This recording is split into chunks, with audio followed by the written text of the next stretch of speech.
আজমত আলী যশোর থেকে ৬টি বড় গরু নিয়ে ৩ দিন আগে এসেছেন গাবতলীর পশুর হাটে। তবে খুব একটা ক্রেতা ভিড়ছে না।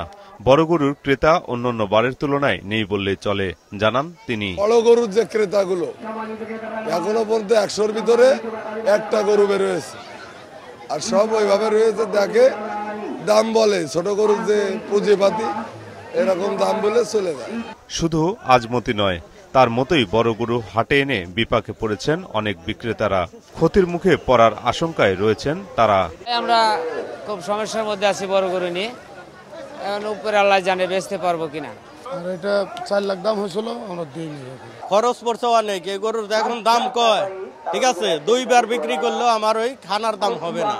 তবে উল্টো চিত্র ছোট ও মাঝারি গরুর ক্ষেত্রে। এসব গরুর ক্রেতা বেশি, বিক্রিও হচ্ছে ভালো। দাম নিয়ে মিশ্র প্রতিক্রিয়া জানান ক্রেতা বিক্রেতারা। আলহামদুলিল্লাহ বাজার একটু শক্ত আছে। বাজার 1,40,000 টাকাতে কিনেছি। বাজার আগের চাইতে অনেক কম, আর গরু নিছি 1,25,000 টাকা।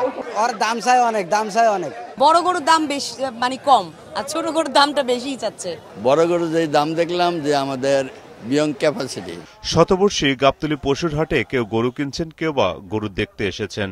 সবার আনন্দ উৎসাহের মাঝে স্কয়ার সেফনিলের সৌজন্যে বিনামূল্যে মাস্ক বিতরণ ও হাটের 2টি স্থানে হাত ধোয়ার ব্যবস্থা করেছে। মাহমুদুল হাসান, মাছরাঙা সংবাদ, ঢাকা।